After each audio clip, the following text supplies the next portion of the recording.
السلام علیکم دوستو، رمضان المبارک اپنی پوری عظمت و برکت کے ساتھ چل رہا ہے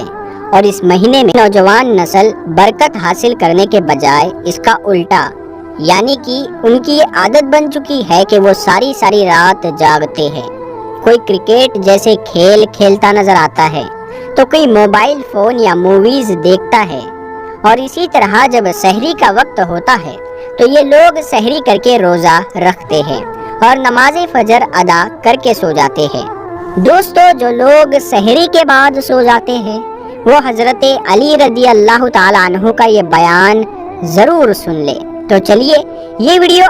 شروع کرنے سے پہلے آپ لوگوں سے ایک چھوٹی سی ریکویسٹ ہے کہ آپ لوگ اس چینل کو سبسکرائب کر لیں اور اس ویڈیو کو ایک لائک کر دیں۔ حضرت عائشہ رضی اللہ تعالیٰ عنہا کی مشہور روایت ہے کہ جب مؤذن فجر کی اذان دے کر خاموش ہو جاتا ہے اور سورج طلوع ہو جاتا ہے یعنی صبح کی روشنی پھیلنے لگتی، تو آپ صلی اللہ تعالیٰ علیہ وسلم کھڑے ہو جاتے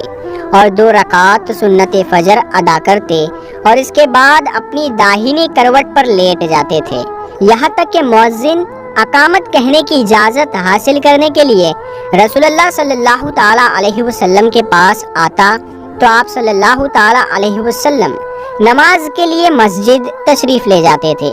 حضرت عثمان رضی اللہ تعالیٰ عنہ سے مروی ہے کہ آپ صلی اللہ تعالیٰ علیہ وسلم نے فرمایا، فجر کی نماز کے بعد سورج نکلنے تک ذکر خدا میں لگے رہنے سے رزق میں برکت ہوتی ہے۔ حضرت فاطمہ رضی اللہ تعالیٰ عنہ بیان کرتی ہے کہ میں صبح کے وقت سوئی ہوئی تھی کہ نبی کریم صلی اللہ تعالیٰ علیہ وسلم میرے پاس سے گزرے تو آپ صلی اللہ تعالیٰ علیہ وسلم نے مجھے پاؤں سے ہلایا اور فرمایا، بیٹی اٹھو اور اپنے رب کی طرف سے رزق کی تقسیم میں شامل ہو جاؤ اور لاپرواہ لوگوں کی عادت نہ اپناؤ۔ اللہ تعالیٰ صبح صادق سے لے کر سورج نکلنے تک لوگوں کا رزق تقسیم کرتا ہے۔ حضرت انس بن مالک رضی اللہ تعالیٰ عنہ سے روایت ہے کہ رزق حاصل کرنے کے لیے صبح صادق سے سورج نکلنے تک مت سویا کرو۔ حضرت انس رضی اللہ تعالیٰ عنہ سے اس کی وجہ پوچھی گئی تو فرمایا کہ اس وقت 70 مرتبہ تسبیح تکبیر و استغفار کرنے سے روزی میں برکت ہوتی ہے۔ حضرت علی رضی اللہ تعالیٰ عنہ کی روایت ہے کہ زمین کی سطح پر کیے جانے والے 3 کاموں کی وجہ سے زمین اپنی تکلیف کا اظہار کرتی ہے۔ نمبر 1، کسی کا ناحق خون بہانے سے۔ نمبر 2، وہ غسل جو زنا جیسے برے کام کے بعد کیا جائے، اور نمبر 3، سورج نکلنے سے پہلے سونے سے۔ حضرت ابو وائل فرماتے ہیں، ہم صبح کی نماز پڑھنے کے بعد حضرت عبداللہ بن مسعود رضی اللہ تعالیٰ عنہ کی طرف گئے، دروازے سے سلام کیا تو انہوں نے ہمیں اجازت دے دی، مگر ہم تھوڑی دیر دروازے کے ساتھ ٹھہرے رہے تو ایک باندی آئی اور اس نے کہا، تم اندر کیوں نہیں داخل ہو رہے؟ پھر ہم اندر داخل ہوئے تو دیکھا حضرت عبداللہ بیٹھے تسبیح پڑھ رہے تھے۔ انہوں نے فرمایا، تمہیں کس چیز نے اندر آنے سے روکا ہے جبکہ تمہیں اجازت دے دی گئی تھی؟ تو ہم نے کہا، حضرت کوئی بات نہیں ہے سوائے اس کے کہ ہم نے خیال کیا کہ شاید گھر والوں میں سے کوئی سو رہا ہو۔ اس پر حضرت عبداللہ نے فرمایا، تم نے ابن ام عبد کے گھر والوں کے بارے میں غفلت کا گمان کیا۔ راوی کہتے ہیں، پھر حضرت عبداللہ نے تسبیح پڑھنا شروع کر دی، یہاں تک کہ خیال ہوا کہ سورج نکل گیا ہے تو باندی سے فرمایا، دیکھو کیا سورج نکل آیا ہے۔ بہت سے روایت میں ہے کہ اللہ پاک صبح صادق سے لے کر سورج نکلنے تک مخلوق کے لیے رزق تقسیم کرتا ہے، یعنی وہ لوگ جو اس پورے وقت میں غافل رہتے ہیں، سوئے رہتے ہیں، وہ رزق کی برکت سے محروم ہو جاتے ہیں۔ اس حدیث سے معلوم ہوا کہ صبح صادق سے لے کر سورج نکلنے تک رزق کی تقسیم ہوتی ہے اور اس وقت سونا لاپرواہ لوگوں کا رویہ ہے۔ نبی کریم صلی اللہ تعالیٰ علیہ وسلم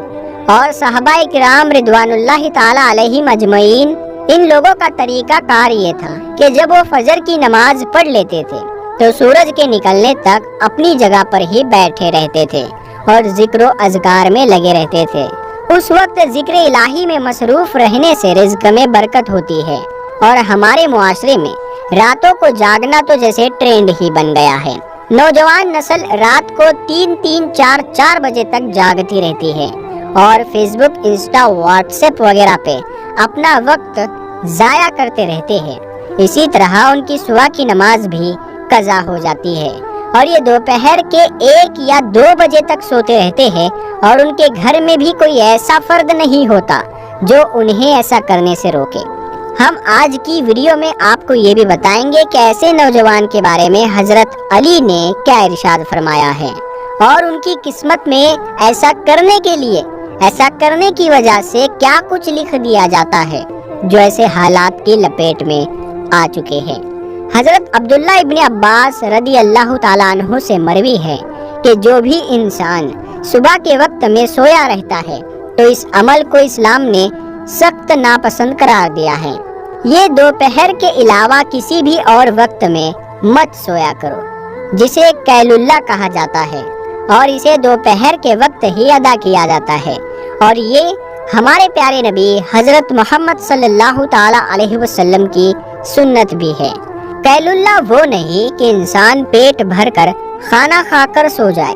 قیل اللہ سے مراد وہ عمل ہے جس میں آپ نے کھانا کھایا ہے یا نہیں، بس تھوڑی دیر دوپہر کے وقت میں آرام کر لینا، تاکہ آپ کا جو باقی کا دن ہے وہ صحیح سلامت گزرے، اور دن کے باقی حصے میں آپ اپنے کاموں کو اچھی طرح سے کر سکے۔ حضرت علی رضی اللہ تعالیٰ عنہ بیان کرتے ہیں کہ میں نے اللہ کے نبی صلی اللہ تعالیٰ علیہ وسلم سے سنا تھا کہ کھانا کھا کر فوراً نہ سویا کرے، کیونکہ ایسا کرنے سے انسان کے دل میں بھی سختی آ جاتی ہے، اور آج کی تاریخ میں تو یہ بات اس حد تک گہرائی میں آ پہنچی ہے کہ یہاں پر ڈاکٹرز کا بھی یہی کہنا ہے کہ اگر انسان کھانا کھا کر فوراً سو جاتا ہے تو وہ دل کے عارضے میں مبتلا ہو جاتے ہیں، اور یہی بات آج سے 1400 سال پہلے ہمارے پیارے نبی حضرت محمد صلی اللہ تعالیٰ علیہ وسلم نے ارشاد فرمائی تھی۔ اب آتے ہیں حضرت علی رضی اللہ تعالیٰ عنہ کے ارشاد کی طرف۔ تو حضرت علی رضی اللہ تعالیٰ عنہ نے فرمایا، جب حضرت علی رضی اللہ تعالیٰ عنہ کی خدمت میں ایک شخص حاضر ہوا اور عرض کیا کہ یا علی، صبح سویرے جو شخص سویا رہتا ہے اس کی قسمت میں کیا لکھا جاتا ہے؟ تو حضرت علی رضی اللہ تعالیٰ عنہ نے جواب دیا،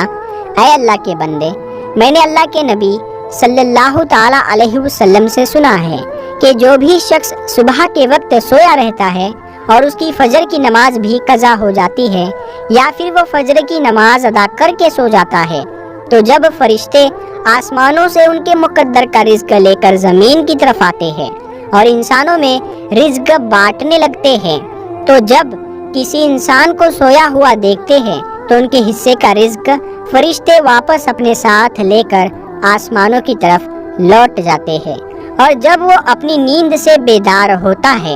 تو ایسے لوگ اپنے رزق کی تنگی کی شکایت کرتے پھرتے ہیں۔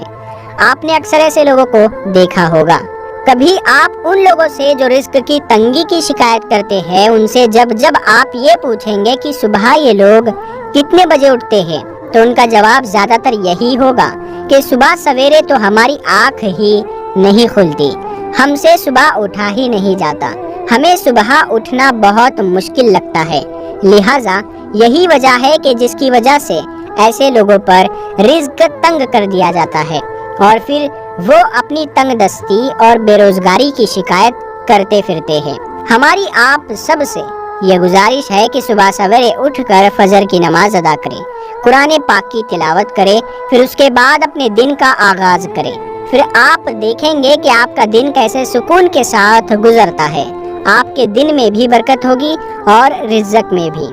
اور اسی کا الٹا جو لوگ 11 یا 12 بجے تک سو کر اٹھتے ہیں ان کا یہ حال ہوتا ہے کہ جب وہ اپنے دین کا آغاز کرتے ہیں تو انہیں اپنے کام کی ہی سمجھ نہیں آ رہی ہوتی، اور وہ یہ بھی نہیں جان پاتے کہ آج ان کا دن کیسے گزرا ہے۔ ان کا دن یوں ہی پلک جھپکتے ہی گزر جاتا ہے، اور وہ لوگ جو صبح جلدی اٹھتے ہیں وہ اپنے تمام کام اچھے کر پاتے ہیں، ان کے رزق میں بھی برکت ہوتی ہے، اور وہ ایک پرسکون اور خوشحال زندگی بسر کرتے ہیں۔ انہیں کسی بیماری کی شکایت بھی نہیں ہوتی۔ ایسے لوگ ہمیشہ تندرست رہتے ہیں۔ اللہ پاک سے دعا ہے کہ اللہ پاک ہمیں دین کی مکمل سمجھ نصیب فرمائے۔ آمین ثم آمین۔